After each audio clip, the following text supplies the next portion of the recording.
What's up YouTube, Dell here from Zephyr, and today I'm heading to Stevenage Geek Retreat to enter the OTS Championship. So I thought, I'll do a bit of a vlog so that you guys can see, for those of you that don't know, what happens around an OTS Championship, what makes it different from like a regional, from a locals and everything else in between. I still haven't decided at this exact moment in time which deck I'm going to go with. I've got one of two options: Scareclaw, 60 card adventure, or Darkworld. Now I have been testing quite a lot. I just need to decide which one I want to take. I've got both of them with me, got both the deck list written out. There's just some final tweaks and changes that I need to make, and then we'll go from there. So I'm probably going to try and put this montage together as I stand in the middle of the road like a dummy. But we're going to show you Geek Retreat Stevenage. Really good venue actually, very spacious. Their locals are on Wednesday nights.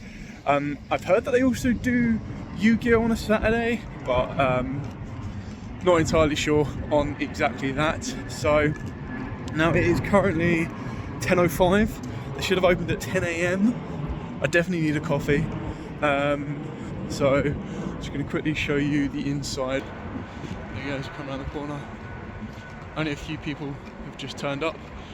So I'll give you updates after each round and go from there. Okay, so we're back from the OTS. It was 6 full rounds. I managed to get 5th place, which was absolutely amazing. I lost one game and I drew one game. I'm just going to show you my notes from pretty much all of the matchups you can see. So that was like round 1, 2, and 3. So round 1, oh no, that wasn't round 1. That's round 1. So round 1 was Vanquish Soul Super Heavy Samurai. Then round 2 was Branded, which I drew. Round 3 was Tier Element Horus. Round 4 was D-Link, which I lost. 5 was Trap Tricks. And then 6 was Rescue Ace. So really, really good turnout. So the winner was on Runic Horus. But he was playing the Fabled Unicorn, which basically what it does is, if your opponent has, I think it's the same number of cards in their hand as you do, you negate all the effects on resolution, which is absolutely insane. And through the Runic stuff, you're able to, I think it's like Golden Droplet, you're able to control what they have and then what you have. Second place was Matt, so well done to Matt. He did that on Runic for hire. Third place was Jordan, and I believe he's on Tier Elements. And then fourth place was Jamie, which was the D-Link that I lost to. So round 1's Vanquish Soul Super Heavy Samurai was really interesting. So I was able to complete the hand loop, which is obviously great. Game 2, he drolled me, and I was like, yeah, okay, cool, and didn't do too well, so I lost game 2. And then game 3, basically we did a bit of droll back and forth, and then I was able to pretty much finish off the game on that point. Game number 2 was against Branded. So I didn't know they were playing Branded at the start, and I opened up Ken, and I was like, okay, I don't want to give him, the last time I played this person, they were playing Tier Elements. So I was like, right, I don't want to give them Gen to make them discard a card. So I had to be very, very careful. And because of that, I was playing around so much. I only got to loop 2 cards back, not the whole hand loop. I ended up winning that duel. Then we went into game 2. The first duel took like 25 minutes. Then game 2 took about like 15 minutes. There was like 3 minutes left on the clock. And I was like, do I scoop now, or do I see if what I've got is enough to do it? We were on 8,000 each. It wasn't enough to do it. He got first damage and then time got called, and I was like, okay, cool, well, it ends on the draw. Tillman Horus was an interesting one. I think there was just times where it just didn't go as well for my opponent as he would have wanted it to be, so I was able to get away with that. Then we had a lunch break. Face Dealing, I played like absolute garbage. I played into an Imperm column. I opened up double Greffa, double Fenrir. Not taking anything away from my opponent because he played really, really well as well. He was able to like full Dragon Link combo, do everything he needed to do. I just wasn't able to do anything, so not the greatest of matchups. Then on to Trap Tricks. Trap Tricks was a really, really good duel. So game 1, I was able to, they won the dice roll. I was able to break the board. I was able to like Book of Eclipse, play through all the trap cards and just gas out the rest of the board.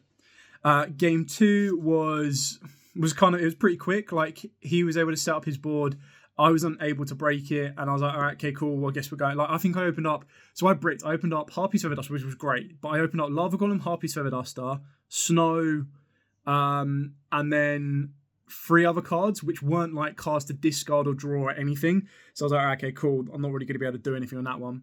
Then we went to game 3. And game 3, as you can see by like the list of like life points down here of how much it went back and forth was an absolute grind. It literally came down to SP Little Knight plus Typhoon, and I just kept having to go through. So when we got to the end of the duel, he had gone through all 3 of his Ceros, all 3 of the Holoteas. It was just absolute chaos. But yeah, I was able to get that because literally time was coming up. There was like a minute left. I was able to get into battle phase and put him down to 800, and then it just ended there. The final round was against Harry on Rescue Ace. So game 1, he opened up. What did he face? I think it was Ashen Veiler, I think it was. So Ashen Veiler slowed me down massively. And then we went into a bit of a grind game. That took a bit of time, and I scooped it. I went into game 2.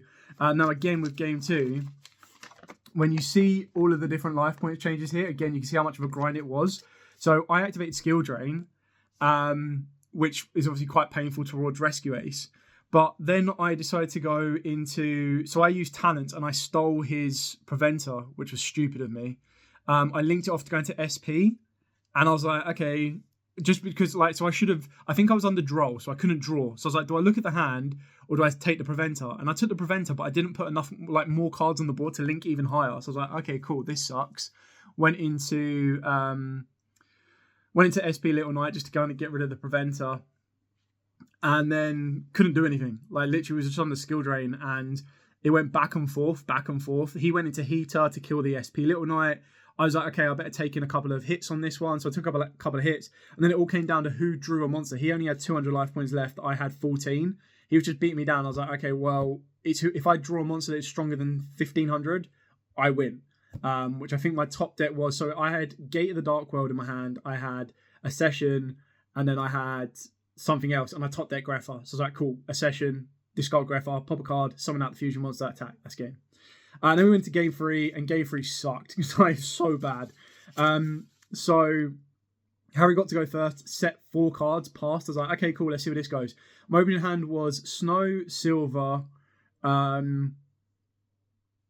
think it was like Gate, it wasn't Lava, yeah, it might have been Lava Golem, and 2 other cards. So basically cards I couldn't do anything with. So I was like, okay, cool, set Snow, pass. He drew, he went, set card, pass. I was like, oh no, we're not going to do this again. I was like, okay, cool. Tribute off Snow to put it into the graveyard. Normal summon Silver. Oh, no, sorry. I flipped the Silver. Flipped the Snow. He Bookamooned it. I was like, okay, cool. Normal summon, Tribute off the Snow to get into Silver.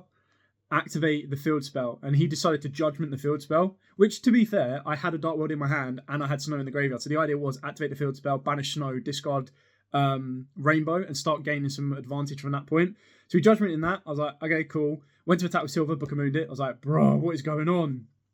But obviously we had like 7 minutes left, and I was in a good position because he had activated Judgment. Passed back to him. He drew, set a card, passed. I went, okay, activate Mothman. Mothman successfully summons, go to battle phase, attack the game. He flipped his back row. His back row was Alert and then another Judgment. I was like, yo. He obviously made the bad decision of putting Judgments in. He was trying to deal with me giving him evenly matched or dropping evenly matched on him, which was fair enough. But obviously he drew all side cards, no main cards or no engine. So didn't go down too well. There was a lot of really cool decks. I think it was something like 34 players there. There was Branded, there was Horus mixes, Tearlament mixes, Runic mixes, Dragon Links.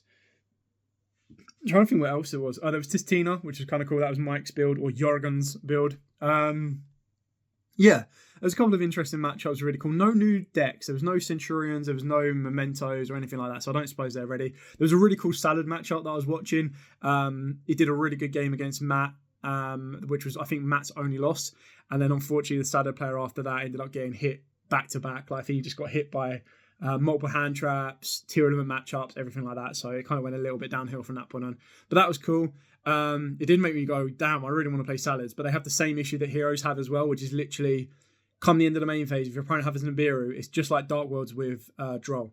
Speaking of Dark Worlds with Droll, a lot of people are like, oh, you never faced Droll. I faced Droll so much today. So much. The first time someone drolled me, I made Baguska. And that was like, Baguska did its job. I was like, yeah, cool, great. The second time, they tried to build their board. I went Book of Eclipse, and I was able to play through that. There was a time where I got drolled, and it was like, okay, cool. I guess that's going to be game on that one. I tried to play it through, and I was like, yeah, no, not happening. Yeah, so like Droll does suck for the deck. There's no doubt about that. Droll is, I wouldn't say auto lose. A lot of people see Droll and go, right, that's it, it's game over. But with Droll, you then need to get into your backups. You then need to get into stuff like eclipses. You need to get into your stuff like your Baguskas and everything else, which of course can be tricky, but it is part of it. But yeah, that was it. It was a really good event. Really enjoyed it. It always pretty good. I think that's the 4th OTS championship there. So the first one I won with Kashtira. The second one I got 3rd with Kashtira. The 3rd one I did terrible with Vanquish Soul, and then this one I got 5th with Darkworld. So not too bad. Really, really cool environment. Absolutely love it. So definitely worth going to OTS championships. They're just like mini regionals, but then also go to regionals as well, just to kind of get experience and work your way up. But hopefully this has been like a nice overall. I'll try and I'll either put the deck list at the end of the video, or I'll put you pictures of the deck list at the end of this, maybe as a nice little captivating everything in one go. So yeah, we'll catch you in a bit.